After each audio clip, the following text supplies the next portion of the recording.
आपने भी इस फिल्म का नाम सुना ही होगा।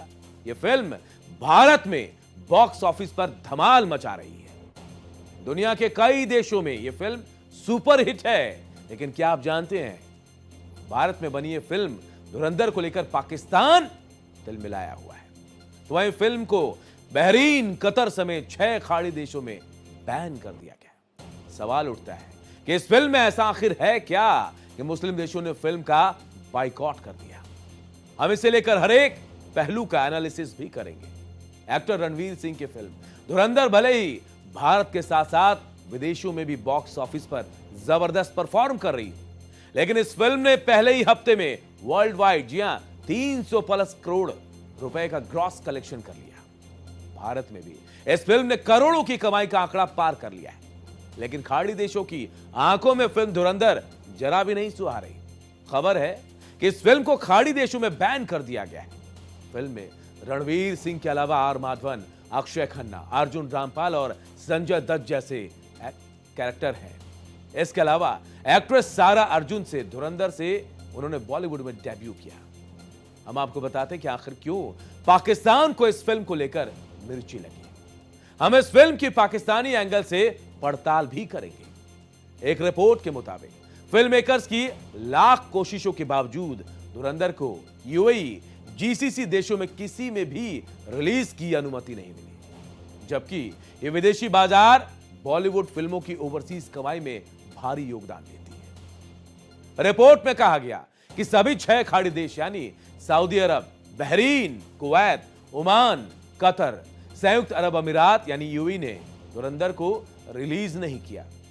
दिलचस्प बात यह कि अक्षय खन्ना का वायरल डांस सॉन्ग FA9LA फसला असल में बहरीन का ही गाना है।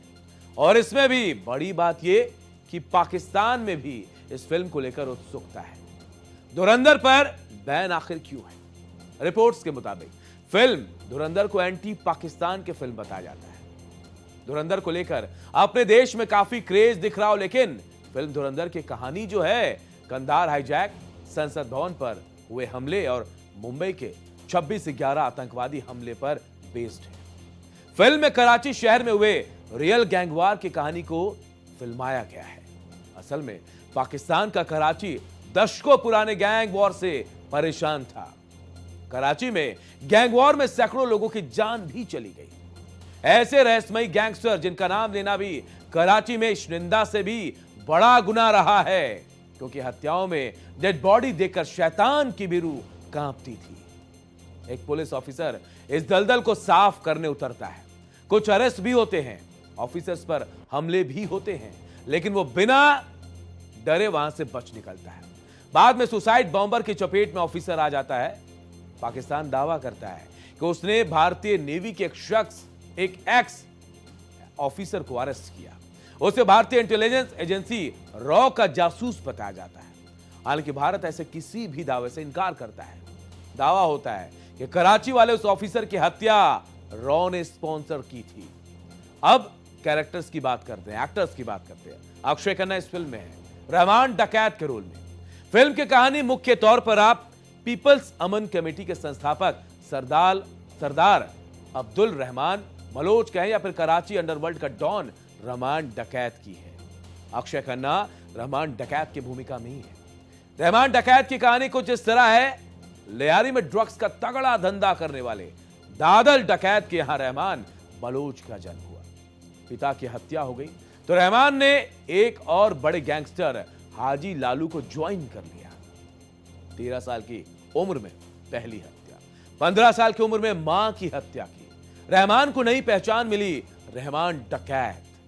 2001 में उसने ऐसा गैंग वॉर लीड किया जिसने लियारी को ठप कर दिया था। बाद में राजनीति में वो सक्रिय हुआ। लियारी गैंग के इस क्राइम लॉर्ड की पहुंच पुलिस और सेना की खुफिया संस्थाओं के शीर्ष अधिकारियों तक ही नहीं बल्कि देश के राष्ट्रपति तक भी रही। 2006 को क्वेटा से रहमान डकैत को आखिरी बार गिरफ्तार किया गया। हालांकि सरकारी तौर पर इस गिरफ्तारी को कभी जाहिर नहीं किया गया। रहमान बलोच की स्टोरी पाकिस्तान की राजनीति और अपराध के घिनौने गठजोड़ को जाहिर करती है। दिलचस्प बात तो यह है कि जिस कराची के लियारी से बाबू डकैत और रहमान बलोच अपराध की दुनिया में शीर्ष तक पहुंचे, उसी लियारी से जुल्फिकार अली भुट्टो और उनकी बेटी बेनजीर भुट्टो प्रधानमंत्री पद तक पहुंची। जाहिर सी बात है, मामला सियासी है, लिहाजा फिल्म तो बैन होनी ही थी। अब संजय दत्त की बात करते हैं। संजय दत्त ने एसपी चौधरी असलम का रोल निभाया। संजय दत्त फिल्म में पाकिस्तान सीआईडी के एसपी चौधरी असलम की भूमिका में नजर आ रहे हैं। पाकिस्तान के कराची शहर में एक सुसाइड बॉम्बर ने जान ली। हमले की जिम्मेदारी पाकिस्तानी तालिबान ने ली, जिस पर पाकिस्तान में तब बैन था। उस समय एनकाउंटर स्पेशलिस्ट कहे जाने वाले चौधरी कराची के आम लोगों के लिए किसी मसीहा से कम नहीं थे। उन्होंने कराची में दशकों से चले आ रहे क्राइम सिंडिकेट और गैंग वॉर के धागे को खोल दिया।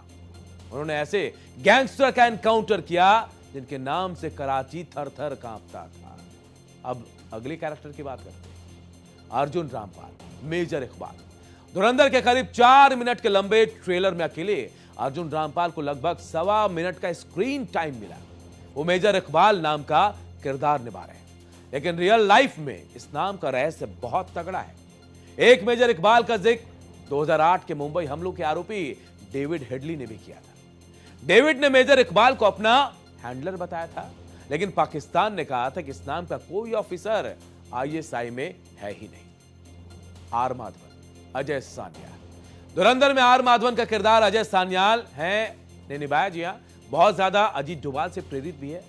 2016 में पाकिस्तान पर भारत की सर्जिकल स्ट्राइक, 2019 की बालाकोट एयर स्ट्राइक, पाकिस्तान ने भी कई बार उन पर और भारत पर ऐसे ऑपरेशन चलाने के आरोप लगाए, लेकिन सबूत नहीं दिए। अब बात रणवीर सिंह की। शहीद मेजर मोहित शर्मा, जहां कराची के गैंग वॉर के किरदार के फिल्म में रियलिटी से इंस्पायर्ड है, वहीं रणवीर का किरदार फैक्ट्स के बहुत करीब वाला फिक्शन है।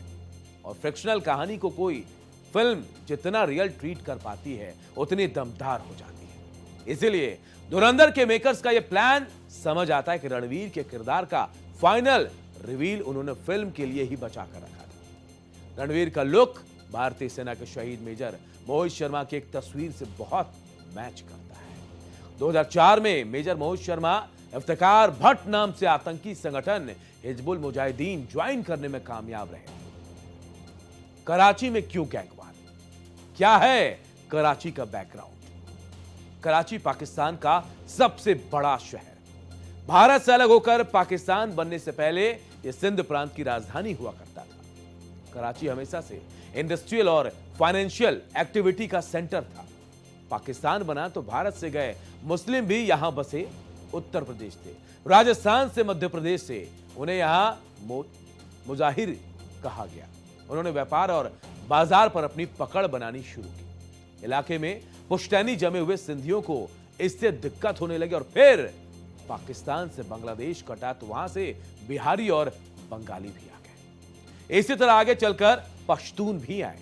अफगान रिफ्यूजी तो कुछ अरबी, कश्मीरी, बोहरा और इस्माइली भी यहां आकर बस गए। यहां अलग अलग समुदाय से झड़पें और गैंगवार होना आम बात रही।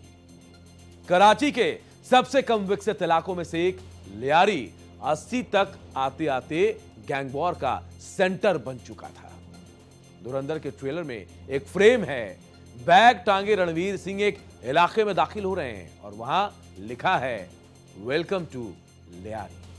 पहले भी बॉलीवुड की फिल्में बैन हुई हैं। जी हां, मुस्लिम कंट्री में फिल्म धुरंधर की रिलीज पर रोक लगाई गई है। वैसे आपको यह भी बता दें कि कोई पहला मौका नहीं है जब खाड़ी देशों में बॉलीवुड की फिल्में बैन हुई। धुरंधर से पहले स्काई फोर्स, द डिप्लोमेट और द कश्मीर फाइल्स भी बैन हुई। धुरंधर की टीम ने काफी कोशिश भी की इन खाड़ी देशों में रिलीज की जाए इस फिल्म को, लेकिन सभी देशों ने फिल्म के कंटेंट को रिजेक्ट कर दिया। यह मेकर्स के लिए किसी बड़े झटके से कम नहीं।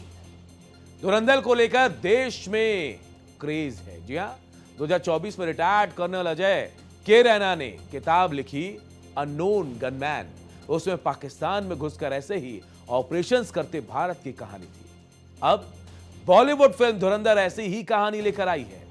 डायरेक्टर आदित्य धर की फिल्म है तो फिक्शन पर ही, और दावा है कि ये रियल घटनाओं से इंस्पायर्ड है।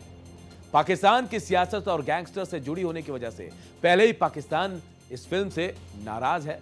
और अब फिल्म को खाड़ी देशों में बैन का सामना भी करना पड़ रहा है। तो धुरंधर बहुत सारे खाड़ी देशों के लिए परेशानी का सबब बन गया और शायद यही वजह है कि वो इस पर बैन लगाए हुए हैं।